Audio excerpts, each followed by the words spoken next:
Manalig ka lagi sa Diyos. Magandang araw sa lahat ng faith friends natin at kasama sa ating paglalakbay sa buhay pananampalataya.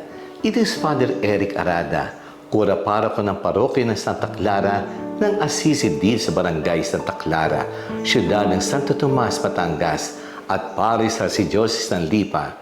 Ang gospel natin ay kwento ng katotohanan ng buhay ng tao, ang sakit at ang kamatayan, dalawang pangyayari ng kinakatakutan at pinangangamba. Ang babaeng matagal na dinudugo ay walang lunas na nagpagaling sa kanya pagkus lumala pa.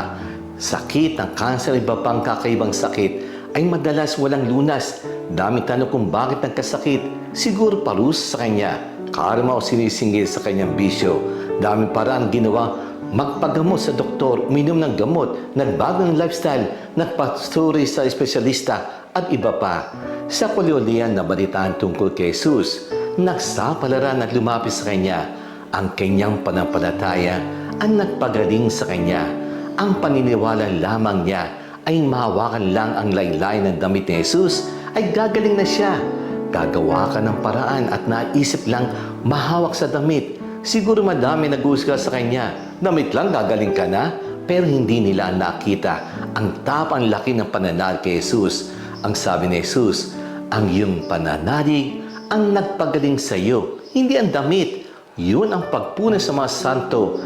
Mahal na Beren Maria at ang ating Panginoon Jesus, hindi ang nagpagaling sa kanya ang mga statwang ito, ang pananalig sa Diyos. Si Jairus ay lumapit kay Jesus dahil agaw buhay ang kanyang anak na dalaga. Kamatayan dumating at alam natin katapusan na. Sasabihin natin ito, ito na ang kanyang oras. Madami niluluksa. Hindi plano ng Diyos ang kamatayan. Pumasok ang kasalanan kaya may kamatayan. Sa Jesus ang buhay at muling pagkabuhay. Sinabi ni Jesus kay Jairus na huwag siyang matakot, manalig siya at mabubuhay ang kanyang anak. Dalawang magkaibang sitwasyon. Isang ay babae, isang lalaki ang lumapit. Isang kilang opisyal, ang isa'y hiwalay sa isang bayanan. Ang isang lumapit na patago, habang isa'y nakita marami. Pero ang malaga ay pananalig kay Jesus ang nagpalapit sa panahon ng pangailangan. Mahirap isipin na kailangan natin danasin ito para makaalala na lumapit sa Diyos. Kailangan mong meron kang pananalig. Pananalig sa Diyos, pananalig kay Jesus, pananalig sa isa't isa. Pag-asa, pantungo sa pananalig. Itong daan para magbigay lugar na makapangyarihan gawa ng Diyos ay masa katuparan. Nagkaroon ng himala dahil pinakilos natin ang Diyos. Kung nagduda tayo, walang mangyayaring himala. Itong palatandaan tagumpay ni Jesus. Laban sa sakit, kamatayan, lahat ng bunga ng kasalanan. Buhay ng Diyos at aktibo kay Jesus. Paniniwala kay Jesus ang awat pag-ibig. Kung alam mo ang Diyos ay masama, hindi ka lalapit sa Kanya kahit siya'y makapangyarihan. Pero ang Diyos ay mauwiin at mapagpatawad.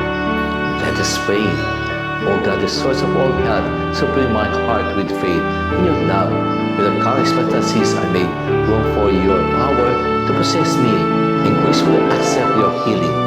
Through Jesus Christ our Lord. Amen.